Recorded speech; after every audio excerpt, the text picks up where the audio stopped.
Dharmanagar খবে গাইঠাম হাস্ত BJP কপ্লাই উমানতৈ সাংরং সালক কাঠালিয়ানি বাণিজ্যিক জমনি আমসাय ख्लाइजाका বিজেপিনি বিজয় মিছিল আসালে বিজয় মিছিল মানজাকা হাক্টনি কসা মন্ত্রী প্রতিমা বুমিনা খবৈতে কবুন আদং রক আসালে পান্ডাও হাক্টনি কসা মন্ত্রী প্রতিমা বুমিনা কারিব মানজাখা ডনপুরনি এমএলএ বিন্দু দেবনাথ কাঠালিয়া ব্লক পঞ্চায়েত সমিতিনি আদং রতন দেবনাথ সিপাহীজলা সাউথাঙ্করনি সভাধিপতি উত্তম দাস নখবৈ তে কবুন আদং রক আবনিয়াগুলো ন কক্সাকা হাক্টনি কসা মন্ত্রী প্রতিমা ভূমিক আমরা আসামে এন্ট্রি করেছি তৃতীয়বার ক্ষমতায় এসে মানুষকে সেবা করার জন্য সুযোগ আসামের জনতা আমাদের মোদিজির নেতৃত্ব এবং হেমন্ত বিশ্ব শর্মাজির নেতৃত্বকে বিশ্বাস করে আবার ভোট করেছেন, আবার সেবা করার সুযোগ দিয়েছেন। পন্ডিচেরিতে পুনরায় আমাদেরকে মোদিজির নেতৃত্বকে ভরসা করে সবকা সাথ সবকা বিকাশের যে কাজ সেটা ত্বরান্বিত করার জন্য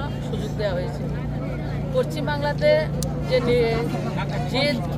যে বিজয় সেটা একটু অন্য মাত্রা। যে ভারতীয় জনতা পার্টির শ্যামাপ্রসাদ মুখার্জির দল যেটি 1951 সালে জনসংঘ সৃষ্টি হয়েছে, যিনি সৃষ্টি করেছেন পশ্চিমবাংলার। ভারতবর্ষের প্রায় 21টা রাজ্যে আমাদের এবং এনডিএর সমর্থিত সরকার রয়েছে, কিন্তু যে রাজ্য থেকে সৃষ্টি হয়েছে সেই রাজ্যে আমাদের সরকার ছিল না।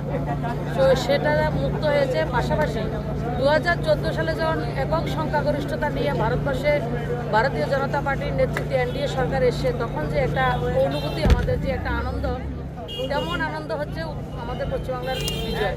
তাছাড়া 370-কে লুপ্ত করার পরে গোটা দেশের মধ্যে যে একটা মানুষের মধ্যে যে আনন্দ ছিল, সেই আনন্দ আজকে ওয়েস্ট বেঙ্গলের নির্বাচন, রাম মন্দিরের বার্ডিক আসার পরে এবং রাম মন্দির নির্মাণের পরে আমাদের মধ্যে যে একটা গোটা দেশের মধ্যে যে আনন্দ, সেই আনন্দটা হচ্ছে ওয়েস্ট বেঙ্গলের নির্বাচনে শুধু আমাদের ভারতবর্ষের না, গোটা পৃথিবীতে যে জায়গায় আমরা রয়েছি, বিশেষ করে বাঙালিরা, তারা সবাই সেটাকে উদযাপন করছে। আর বিশেষ করে পশ্চিমবাংলার যে সরকারটা চলছিল সেটা ভারতীয় রীতিনীতি মেনে, ভারতবর্ষের সংবিধানকে মেনে যে সরকারটা, সে সরকার ছিল না, জনগণের সরকার ছিল না, সে মুষ্টিমেয় কয়েকজনের সরকার ছিল।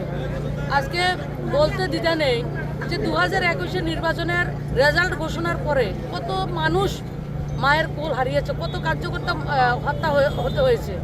আপনার হাজারো না লাখো মহিলাদেরকে, মানে স্বামীর সামনে স্ত্রীকে তুলে নিয়ে গেছে, বাবার সামনে তার মেয়েকে তুলে নিয়ে গেছে, ভাইয়ের সামনে তাকে বোনকে তুলে নিয়ে গেছে। এবং যে জায়গাতে সবচেয়ে মাইনরিটি অধ্যুষিত, মুসলিম অধ্যুষিত গ্রাম, সেই জায়গায় যারা হিন্দুরা ছিলেন, যদি কোনো নতুন বিয়ে হতো, মেয়েকে বিয়ে করে আনতো, কোনো মেয়ে বড় হয়েছে, যাদেরকে দেখলে পছন্দ হতো বলে দিত পার্টি অফিসে দিয়ে আসবেন, 2 দিন পরে পাবেন, 1 দিন পরে পাবেন। এই সরকারটা উনি চালিয়েছেন পশ্চিমবঙ্গ। ব্যুরো রিপোর্ট, চিনি খরাং।